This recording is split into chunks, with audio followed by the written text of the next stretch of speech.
Eu sou o Renê e o tema é Grande Babilônia, a Sanguinária. Texto, peguei dois trechos daquilo de Apocalipse, em Apocalipse 17, versículo 6, Apocalipse 18, versículo 24. Apocalipse 17, 6, está escrito assim: E vi que a mulher estava embriagada do sangue dos santos e do sangue das testemunhas de Jesus. E vendo-a eu, maravilhei-me com grande admiração. Apocalipse 18, 24. E diz assim: E nela se achou o sangue dos profetas e dos santos, e de todos os que foram mortos na terra.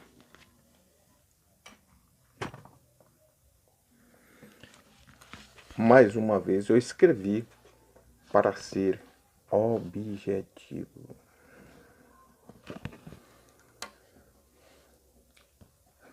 O cristianismo é assassino, sanguinário e falsificador do Evangelho. A primeira fala, alguém pode achar a minha afirmação, a minha afirmativa, um absurdo. Porém, eu gostaria de tratar de dois assuntos necessários para que haja compreensão. Quando em 380, no governo do imperador Teodósio, no período inicial da igreja de Pérgamo, ocorreu a oficialização do cristianismo como religião do sistema romano, estava acontecendo aquilo predito por Jesus Cristo em Apocalipse 2,13, onde ele diz: Conheço as tuas obras e onde habitas, que é onde está o trono de Satanás. Foi no período da igreja de Pérgamo que o paganismo transvestiu-se de cristianismo como proveniente do nome de Cristo.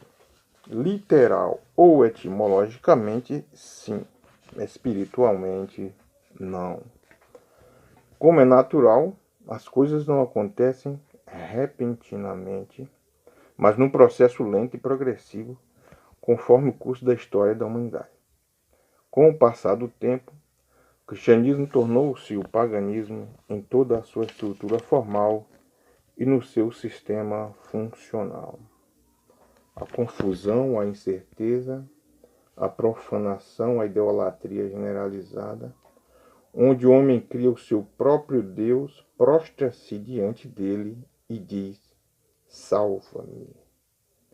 Isaías 44, versículo do 10 ao 17. Mudando a glória do Deus incorruptível em semelhança da imagem de homem corruptível e de aves, de quadrúpedes e de répteis, pois mudaram a verdade de Deus em mentira e honraram e serviram mais a criatura do que o Criador, que é bendito eternamente. Amém. Romanos, 1º capítulo, versículo 23 ao 25. Outro conceito é preciso se entender. Um sistema político, não importa a sua forma de governo, é formado ou composto de 4 elementos interligados ou interdependentes, que são a moral, a educação, a tradição e a religião, sendo este último o carro-chefe. A religião é a mãe da política e o elemento mais forte. Caem governos, levantam governos, caem reinos, levantam reinos, mas a religião não cai. Foi assim durante toda a Idade Média, foi assim durante toda a Idade Moderna até então. o cristianismo permanece de pé. O elemento eclesiástico permanece em meio às ruínas sociais.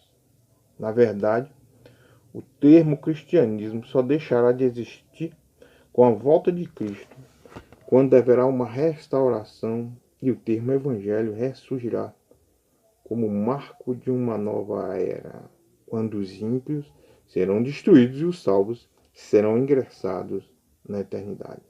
2 Tessalonicenses, capítulo 1, versículo 8. Agora, chegaremos no cerne do tema. Considerando como é notório os dois conceitos introdutórios, o cristianismo, perante o juízo divino, conforme Apocalipse 18, 24, não é responsabilizado apenas pelo sangue derramado a partir da sua oficialização como elemento do sistema romano, mas de todo o passado, desde o justo Abel.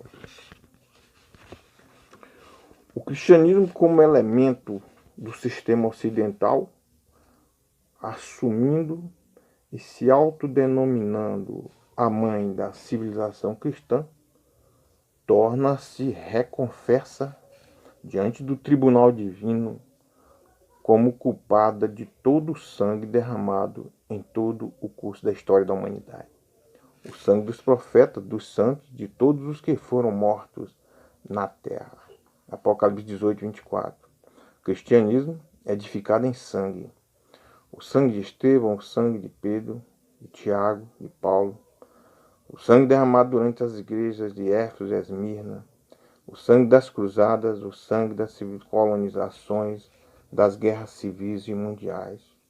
O sangue da reforma protestante, quando milhões foram mortos por resistirem os seus abusos. O sangue dos ladrões, das prostitutas, dos feiticeiros, dos idólatras e de todos aqueles que foram ignorantizados por ele.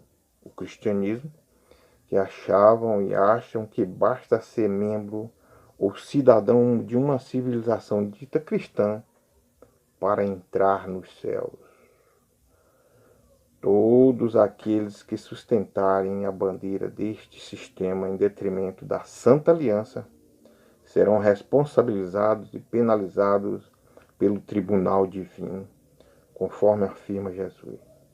Ai de vós, escribas e fariseus hipócritas, pois que edificais os sepulcros dos profetas e adornais os monumentos dos justos e dizeis: se existíssemos no tempo dos nossos pais, nunca nos associaríamos com eles para derramar o sangue dos profetas. Assim vós mesmos testificais que sois filhos dos que mataram os profetas.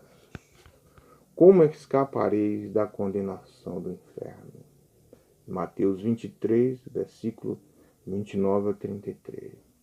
E assim continua o cristianismo, derramando o sangue daqueles que resistem às suas determinações, seus abusos, suas injustiças, suas mentiras, seus enganos, sua idolatria.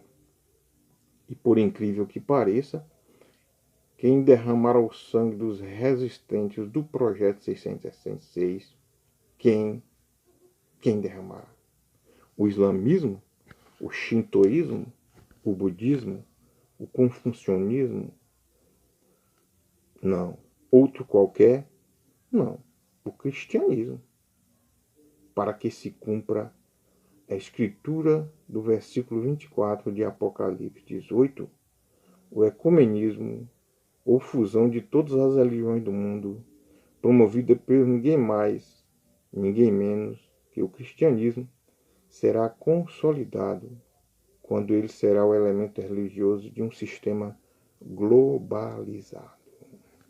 E todos aqueles que estiverem de acordo serão destruídos juntamente com ela, diz Jesus em Apocalipse 18, versículo 4. Só existe uma saída.